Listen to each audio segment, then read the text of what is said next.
பார்த்தீங்கன்னா வெண்டைக்காய் பொரியல் செய்ய போகிறேன். தக்காளி, வெண்டைக்காய், வெங்காயம், மிளகாய், கருவேப்பிலை இதெல்லாம் வெட்டிட்டு அப்படியே எப்படி செய்யணும்னு காமிக்கிறேன். வெண்டைக்காய் போட்டுக்கலாம்.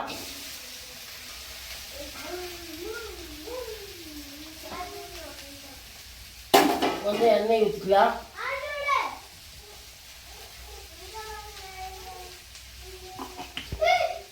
இது வணக்கி எடுத்து வச்சுட்டு அப்புறம் வெங்காயம் தக்காளி போட்டு வணக்கலாம். அப்போ வலுவலுக்கு போகாது.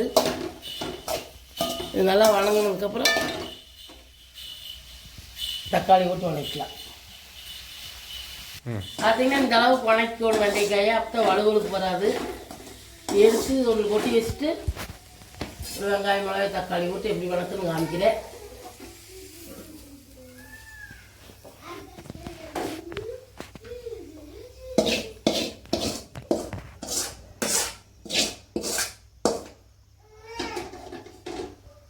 அதே சட்டி வச்சுக்கணும்.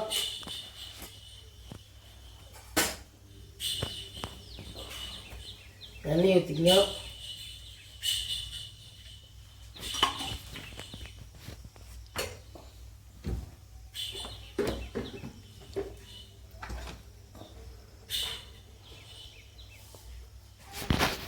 கடுகு ஊற்றிக்கலாம்.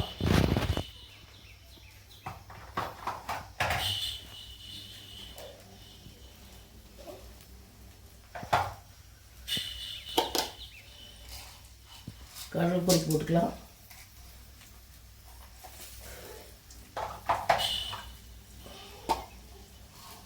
உளுந்து போட்டுக்கலாம்.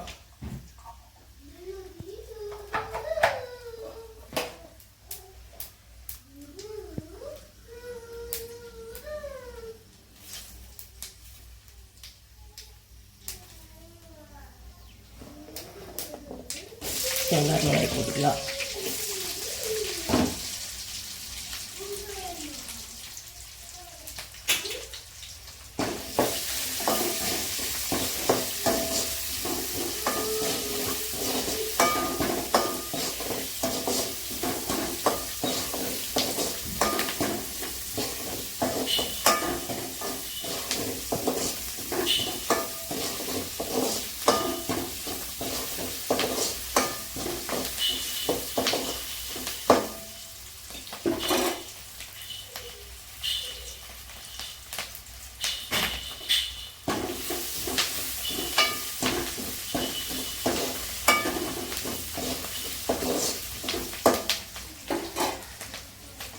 தக்காளி போட்டுக்கலாம்.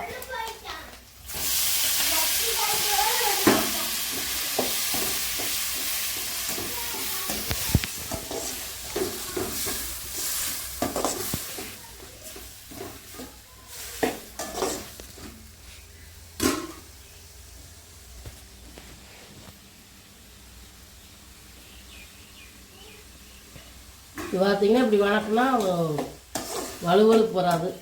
நேரடியாக போட்டு வளர்க்கணும்னு வலுவலுக்கு போகுது.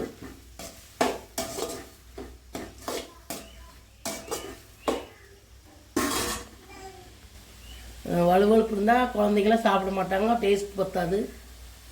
அதனால் இப்படி வணக்குனீங்கன்னா டேஸ்ட்டாக எல்லோரும் சாப்பிடுவாங்க. வலுவலுப்புலாம் இருக்குது. பார்த்தீங்கன்னா காயை போட்டுக்கலாம்.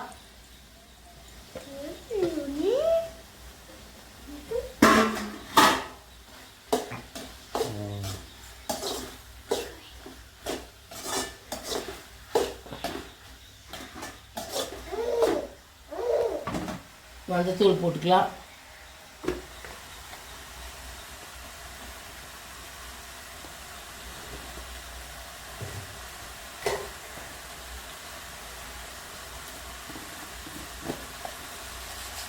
உப்பு போட்டுக்கலாம்.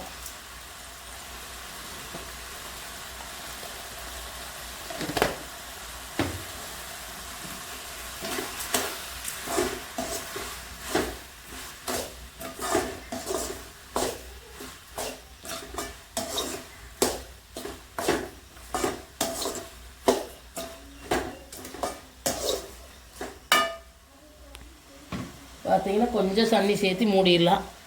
மூடிட்டு வெந்ததுக்கப்புறம் தேங்காய் திருவி போட்டால் சூப்பரான வெண்டைக்காய் பொரியல் ரெடி. தேங்காய் திருவி போட்டு அப்படி எப்படின்னு காமிக்கிறேன். பாருங்கள், இந்தளவுக்கு தண்ணி ஊற்றிக்கிங்க. நல்லா மூடி போட்டு மூடிடலாம் வேவிட்டு. பார்த்தீங்கன்னா இந்த அளவுக்கு தண்ணி சுண்டுற அளவுக்கு வணங்கிக்கணும். பார்த்தீங்கன்னா இப்படி வணக்கினீங்கன்னா வலுவலுக்கு வராது. பாருங்க சூப்பராக இருக்குது.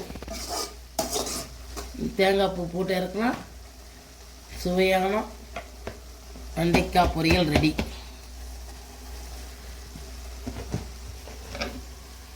நீங்கள் உங்கள் வீட்டில் செஞ்சு பாருங்க.